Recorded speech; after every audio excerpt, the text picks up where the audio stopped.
Hello guys, అందరికీ నమస్తే. Welcome to our channel Nani creations. మీలో ఎవరైతే 10,000 బడ్జెట్‌లో ద బెస్ట్ మొబైల్స్ కోసం అయితే వెతుకుతున్నారో, నేను ఇలాంటి ఒక 5 మొబైల్స్ అయితే మీకు సజెస్ట్ చేస్తాను. మీరు ఈ బడ్జెట్‌లో మరీ ఎక్స్‌పెక్ట్ చేయకండి. అంటే ఓ ఫోటోస్ తీసేద్దాం, గేమ్స్ ఆడేద్దాం అని మరీ ఎక్స్‌పెక్ట్ చేయొద్దు. పర్లేదు, లైట్‌గా గేమ్స్ ఆడుకోవచ్చు అండ్ మంచిగా కొంచెం కెమెరా కూడా పర్లేదు. మరీ ఎక్స్‌పెక్ట్ చేయొద్దు మీరు. ఎందుకంటే 10,000 బడ్జెట్ కాబట్టి. దీంట్లో ఫస్ట్ మొబైల్ వచ్చేసి పోకో నుంచి పోకో C75 అయితే వస్తుంది. ఇది 5G మొబైల్. ఇది బాక్స్‌లో వచ్చేసరికి మొబైల్‌తో పాటు మీకు ఛార్జర్‌ని కూడా వీళ్ళు ప్రొవైడ్ చేస్తున్నారు. ఇంకా ప్రైస్ విషయానికి వస్తే 769కి అయితే ఫ్లిప్‌కార్ట్‌లో ప్రెజెంట్ అవైలబుల్‌గా ఉంది.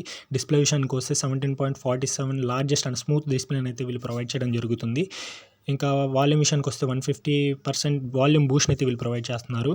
ఇంకా బ్యాటరీ విషయానికి వస్తే 5160 ఎంఏహెచ్ బ్యాటరీని విత్ 18 ఫాస్ట్ ఛార్జింగ్ సపోర్ట్‌తో వస్తుంది. ఇంకా ప్రాసెసర్ విషయానికి వస్తే స్నాప్‌డ్రాగన్ 4S Gen 2 అయితే వస్తుంది. మంచి ప్రాసెసర్ ఇది, పర్లేదు. కెమెరా విషయానికి వస్తే బ్యాక్ వచ్చేసి 50 megapixel with Sony sensor dual camera ఇది. ఫ్రంట్ వచ్చేసి 8 మెగాపిక్సెల్. కెమెరాస్ చూడొచ్చు, పర్లేదు. ఫొటోస్ కొంచెం డీసెంట్‌గా ఉన్నాయి. ఒకసారి చూడండి, చెక్ చేయండి ఇక్కడ. పర్లేదు, డీసెంట్‌గా ఉన్నాయి. ఇంకా అప్డేట్స్ విషయానికి వస్తే 2 ఇయర్స్ సెక్యూరిటీ అప్డేట్‌ని అయితే వీళ్ళు ప్రొవైడ్ చేయడం జరుగుతుంది పోకో నుంచి. ఇది ఫ్రెండ్స్ ఓవరాల్‌గా ఈ మొబైల్ గురించి, Poco C75 5G mobile. Subscribe చేయండి ఫ్రెండ్స్, ఫాలో చేయండి మన ఛానల్ని.